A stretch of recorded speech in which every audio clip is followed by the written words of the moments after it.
Ndimaka, oh ndimakaka. Ndimakaka, kaka. Oh ndimakaka, ndimakaka.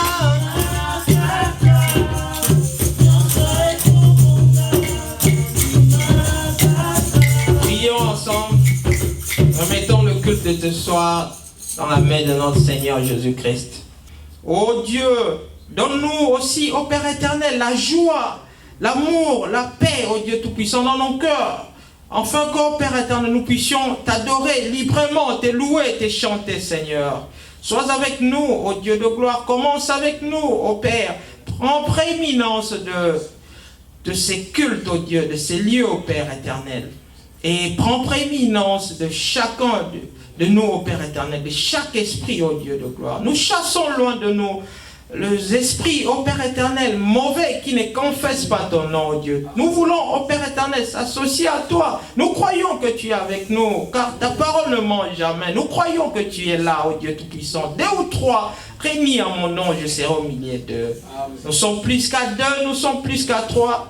Tu es là, ô Dieu de gloire. Alors manifeste-toi, ô Père éternel, dans nos chants, dans nos cantiques, ô Père éternel, dans nos corps, ô Père éternel, même dans nos oreilles, ô Père éternel, dans la prédication, dans tout, Seigneur.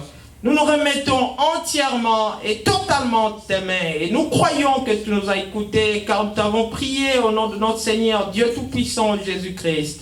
Amen. Amen. Le Seigneur m'aime, bonheur suprême. Le Seigneur m'aime, il est haut et moi. Je dirai toujours le Seigneur m'aime. Oh, alléluia. Il est là, haut et moi. Je dirai toujours le Seigneur m'aime. Amen. Oh, dans la misère la plus amère, dans la misère, j'étais. Oh, dans la misère. Oh, oui, dans la misère. J'étais. Oh, et moi, je redirai toujours. Le Seigneur m'aime. Oui.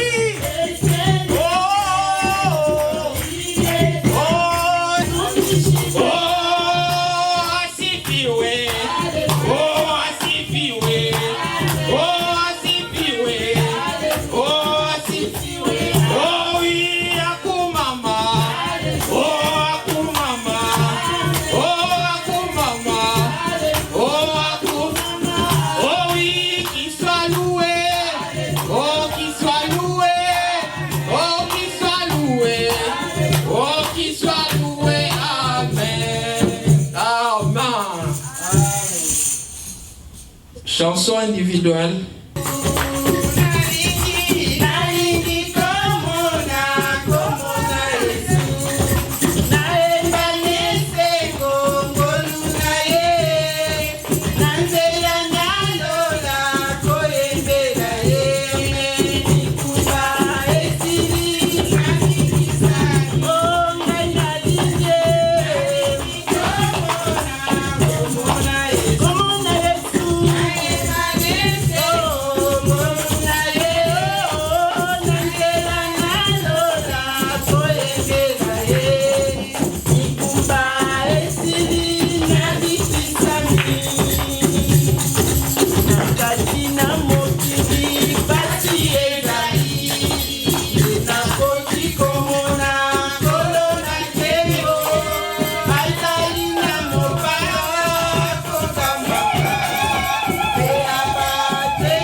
Là, nous parlons de l'arbre épouse.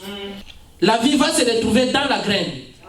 Ça veut dire, avec l'âge de Wesley, la vie ne s'arrête pas au niveau de la branche. La vie doit aller jusqu'à la graine. Et aujourd'hui, nous sommes à l'âge de la Odyssée. C'est dans cet âge que la vie est maintenant dans la graine. C'est l'âge de la fin. Et cela doit passer aussi par une douleur de l'enfantement. Quand l'aigle construit son nid, il commence par mettre les branches. Après avoir placé les branches, l'aigle met des épines. Après les épines, il va mettre des éponges tout au-dessus là. Et après, il va pondre ses œufs. Amen. Et quand les œufs seront éclos, les petits oiseaux vont commencer à grandir, les petits aiglons commenceront à grandir.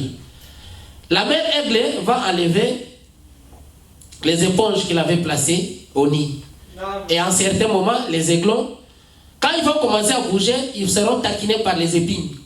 Ça veut dire qu'il est temps pour ces aiglons-là de quitter. Pour eux aussi, c'est une douleur de l'enfantement. Ils doivent quitter les nids pour pouvoir survoler. Amen. Exactement, nous aussi, quand nous passons dans des problèmes, quand nous passons dans des difficultés, Dieu ne nous abandonne pas. Dieu ne va pas nous abandonner. C'est comme un enfant. Quand l'eau quitte sa poche, l'enfant sera mal à l'aise. Ce sont des tourments pour l'enfant. Il doit tout faire pour quitter ces lieux-là et sortir dans un nouveau monde. Pour que la vie puisse continuer. Également, nous aussi, quand les problèmes nous arrivent, gardons la foi. C'est Dieu qui permet que les problèmes nous arrivent. Cela pourra occasionner que quelque chose puisse arriver dans votre vie. Avant que la bénédiction vienne, il doit y avoir des épreuves. Avant que les petits aiglons puissent commencer à s'envoler, afin d'aborder une nouvelle vie, quitter les nids, il doit traverser par une étape des épreuves. Quelles sont ces épreuves? C'est les épines que sa maman avait placées. Ces épines-là causeront du tort à l'enfant. Mais c'est pour que l'enfant puisse quitter son nid et pour qu'il puisse commencer à voler et commencer sa vie. Amen. Et vous verrez, le prophète dit que quand les enfants vont chercher à s'envoler, la mère aigle va les placer sur ses ailes. Il va les emporter dans les airs. Quand il va arriver là-bas, il va abandonner les enfants. Il va les laisser là-bas dans les airs pour qu'ils apprennent comment s'envoler. Et à un certain moment, comme l'enfant n'a pas assez d'expérience, il va commencer à pousser des cris, des gémissements. La maman qui était là-bas en train de suivre ses enfants, il verra que celui-là ne s'envole pas bien, il viendra encore le prendre sous ses ailes. C'est toujours comme ça. Et Dieu est la mère aigle. Quand nous traversons nos épreuves, Dieu ne nous abandonne pas. Il est toujours à nos côtés. Si la mère aigle ne peut pas abandonner ses enfants pendant ce temps-là, qu'il est en train d'apprendre à ses enfants comment s'envoler, à combien plus forte raison notre Dieu qui nous a créés à son image pourra nous abandonner. Donc gardons toujours confiance à Dieu. Les épreuves sont là pour nous conduire à la maturité. Nous traversons des problèmes, il y en a plein dans nos vies. Mais gardons toujours foi en Dieu. Ne perdons pas espoir. Amen. C'est bon d'être en train de traverser les douleurs de l'enfantement. C'est bon, les gens sont devenus méchants. La méchanceté, beaucoup de mauvaises choses. Cela nous pousse à quitter ce monde. Parce que si la vie est bien, je ne pense pas que nous aurons envie de quitter ce monde. C'est Dieu qui a fait tout ça. C'est dans le plan de Dieu. Il faut que les mauvaises choses puissent se multiplier afin que les enfants de Dieu puissent vomir ce monde. Parce que quand on est bien, quand tout marche normalement, nous n'aurons pas envie de quitter ce monde. Alors Dieu, dans sa préscience, il a placé les épines dans notre vie. Aujourd'hui, vous êtes bien avec votre frère. Demain, tu verras, les choses changent. Et des fois, ça nous fait mal. Mais je pense que c'est dans le plan de Dieu. Amen. Il y a des problèmes qui nous arrivent dans la vie. Mais pourquoi c'est arrivé? C'est Dieu qui a permis. C'est Dieu qui a permis. Quand il t'a placé, quand la mère aigle préparait son nid, il n'a pas seulement mis des éponges. Il avait mis aussi des épines. Amen. Parce que tu ne peux pas demeurer dans le nid là. Il faut que tu grandisses. Alors s'il n'y a pas d'épines, tu ne grandiras pas. Tu n'avanceras pas. Amen. Des fois, ça nous dérange. Ça nous dérange les situations qui nous arrivent, mais il faut apprendre à lire les Écritures. Il faut apprendre à sonder les Écritures, finalement vous comprendrez que ce qui nous arrive, c'est dans la parfaite volonté de Dieu. Nous devons quitter ce monde. Et tout, mais tout ça c'est pour que nous puissions abandonner ce monde. Parce que dans ce monde, il n'y a plus rien de bon. Nous devons quitter ce monde alors. Rien ne peut marcher. Il faut que nous puissions traverser des problèmes, il faut que nous puissions traverser des situations qui feront qu'on puisse abandonner ce monde. Alors, attachons-nous à la parole de Dieu. Amen. Attachons-nous à la parole de Dieu. Quand les épreuves arrivent, gardons confiance, gardons tête haute, ne perdons pas courage. Il y a un Dieu qui nous a dit qu'il est notre Père. Il ne nous abandonnera jamais. Il avait dit qu'il sera avec nous, même à nous, jusqu'à la fin des temps. Et nous sommes heureux parce que à chaque fois, nous avons toujours un prophète dans le camp. Et ce prophète-là nous a donné tous les conseils possibles. Donc nous n'avons pas droit à l'erreur.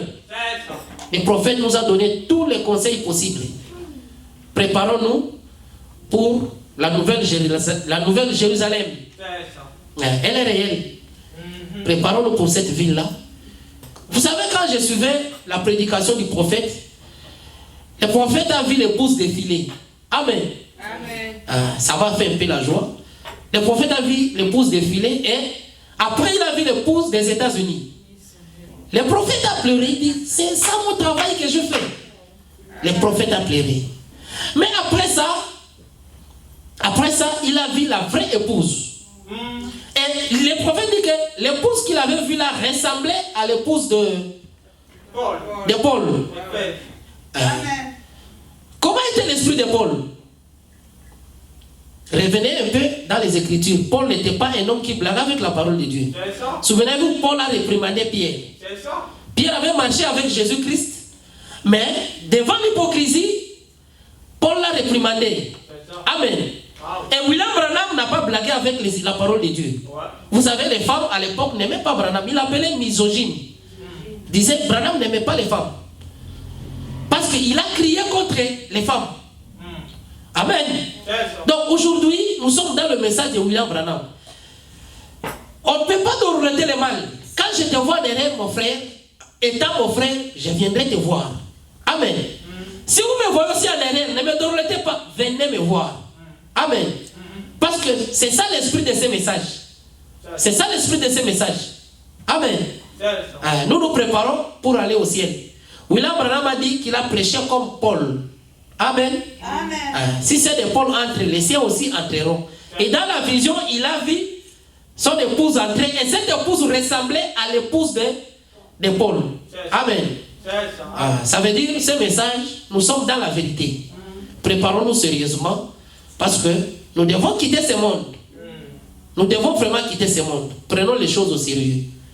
Je pense que nous sommes arrivés à la fin. La santé a un peu dérangé cette semaine. Mais je pense que avec l'aide de Dieu, nous sommes là. Kembo, Kembo, Alléluia, Nyonso pona Yesu. Dieu Tout-Puissant, Père éternel, nous te sommes infiniment reconnaissants, Seigneur, pour le souffle de vie. Nous te sommes infiniment reconnaissants pour ce message du temps de la fin. Nous te sommes infiniment reconnaissants pour William Branham. Nous te sommes infiniment reconnaissants pour tous les merveilleux auxiliaires que tu as mis à notre disposition. Et nous te sommes infiniment reconnaissants pour les saluts que tu nous as donnés gratuitement. Nous te sommes infiniment reconnaissants pour les enfants que tu nous as donnés. Nous te sommes infiniment reconnaissants pour les femmes que tu nous as données. Nous te sommes infiniment reconnaissants pour les enfants que tu nous as donnés, pour les maris que tu nous as donnés. Nous te sommes infiniment reconnaissants pour les frères et sœurs que tu nous as donnés, Seigneur Jésus-Christ. Parce que c'est avec eux que nous vivrons éternellement, Seigneur Jésus. Oh Dieu bien-aimé, nous voici réunis à ces lieux. Tu venais de nous parler à travers ton serviteur, le prophète, des douleurs de l'enfantement. C'était un sujet que nous avions commencé à écouter depuis la semaine passée. Oh Jésus-Christ, c'est vraiment très important dans notre vie. Il fallait que quelque chose meure afin qu'une nouvelle vie naisse. Oh Jésus-Christ. Et cela se produit dans notre vie. Que le vieil homme puisse mourir, le Seigneur Jésus, afin que nous puissions naître la nouveauté de vie. Oh Jésus-Christ. de nous-mêmes, nous ne serons pas, Seigneur Jésus-Christ. Pour que l'enfant naisse, ce n'est pas par sa propre volonté. C'est un mécanisme qui se produit. L'eau sort et l'enfant finira par quitter la poche qui le protégeait. Seigneur, produis un mécanisme tout autour de nous, Seigneur Jésus-Christ. Que le vieux homme qui en nous puisse mourir, Seigneur Jésus.